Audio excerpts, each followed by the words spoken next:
I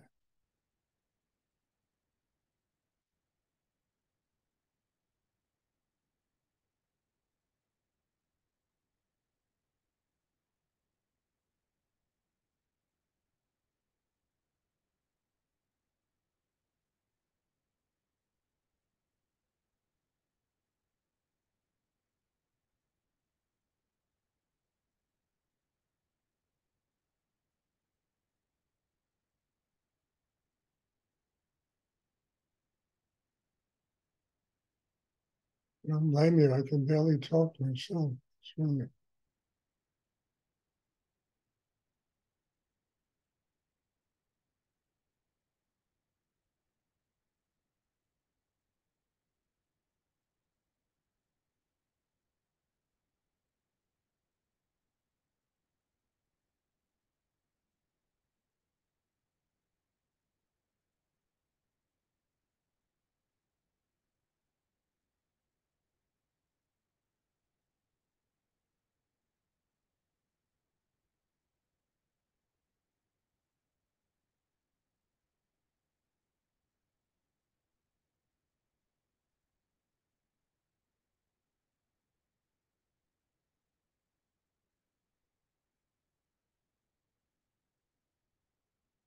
does anyone have a question?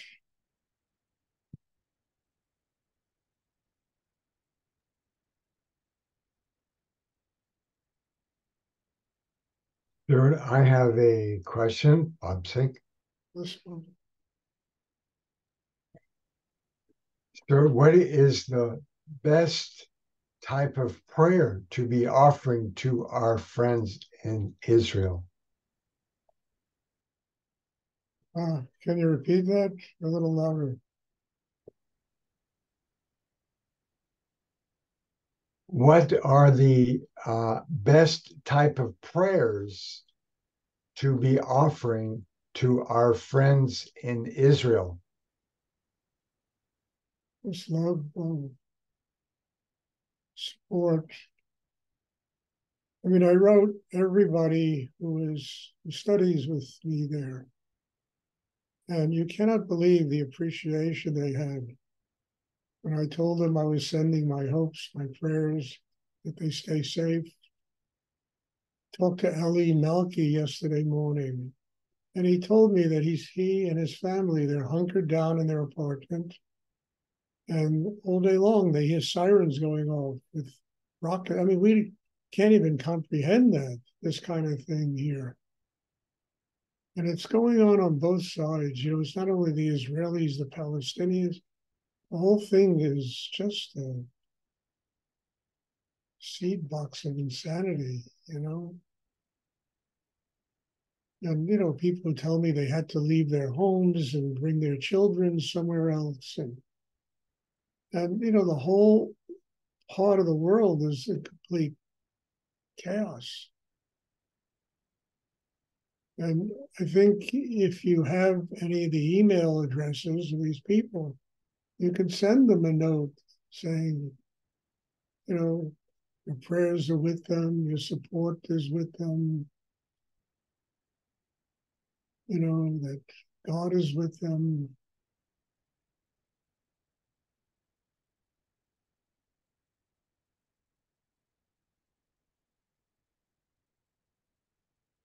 And that's, you know, I don't know what else to do, you know. I can't go there and stop it. I can't do that. You know, I once, in one of my tantric things, I wrote that the people that win a war are the people that survive. Soldiers, the innocent people, the soldiers that survive. And I mean, basically, nobody wins a war.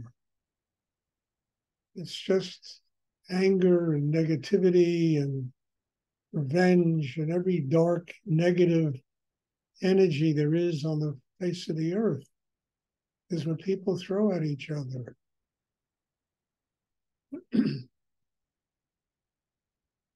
And I think the only thing that I know I can do is what I did. I send them love, send them support, caring, compassion. Send them an open heart.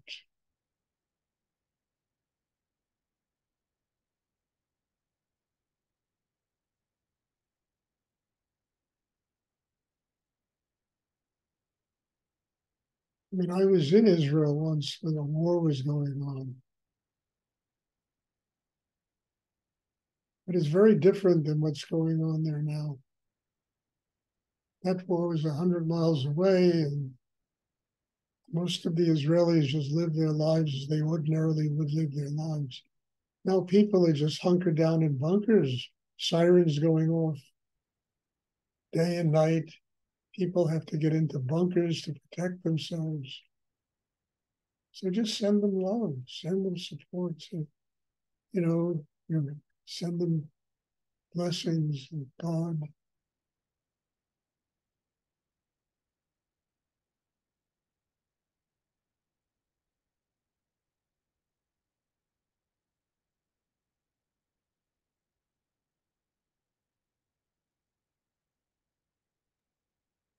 Thank you, Stuart. You're welcome.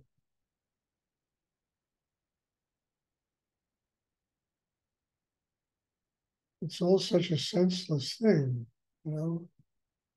And, you know, in no way makes any sense why this is going on, other than people, the way they treat each other,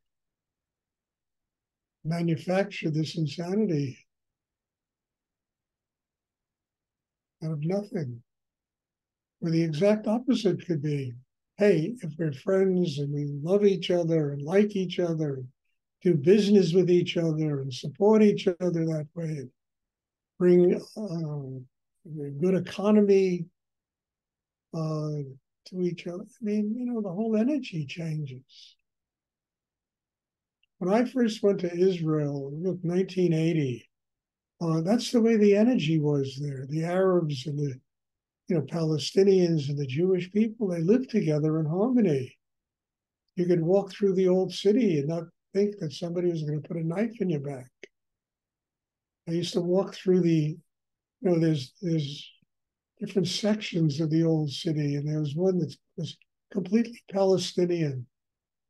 And every time I was in Israel, I would walk through that section of the city, never with a tinge of fear or thought that somebody could do something crazy. I mean, all the Palestinians are out shopping and getting food and, you know, living their lives, which is really all people want to do. And then it changed. I remember when it changed. I went to Israel and I went into the old city and all the shops were closed. Everybody was afraid of the Intifada. All the shops were closed.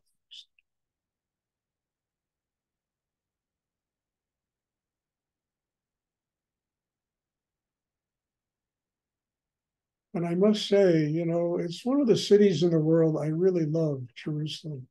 It's such an interesting and beautiful place. The cradle of all religious civilization is there. And when you're in Jerusalem, you feel that. You absolutely feel that it is the source of Christianity, of Judaism, of Islam.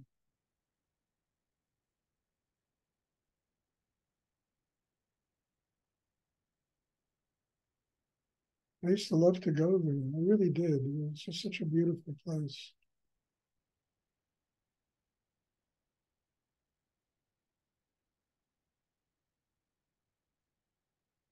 Does anyone else have a question they'd like to ask?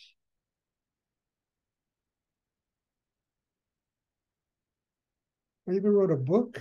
I don't know if any of you know about it, called Light in Jerusalem, about Israel when I went there and that war was going on in 2006. And there was a war going on. And I think I spent a couple of weeks there, 10 days to 2 weeks there.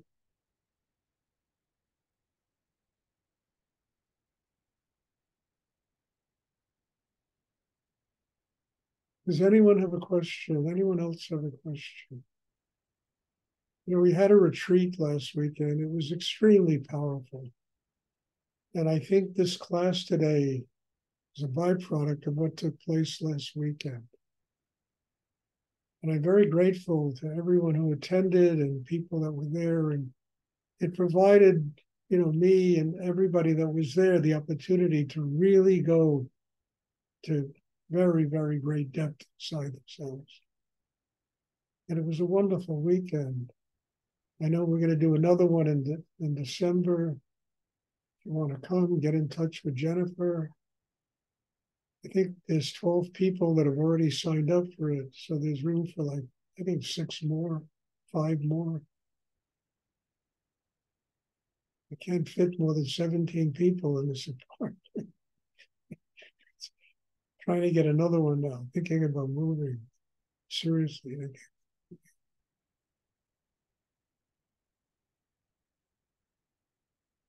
Does anyone else have a question?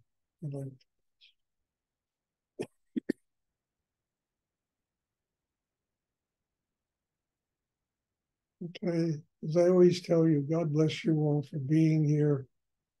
These classes are so important for not only your spiritual life, but for my spiritual life. Every class brings a depth of learning. I won't even say teaching, because I'm here to learn also.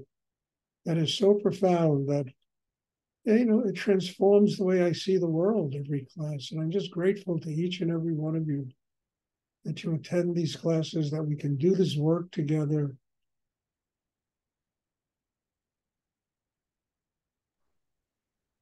And just all of us have a deep gratitude for the incredible gift that Rudy has given us, God has given us.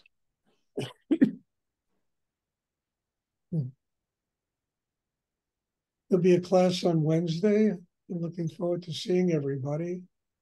So God bless you all. Thank you. Night, Stuart. Thank you. Thank you. Thank you, Stuart. Thank you. Good night, everybody. bye.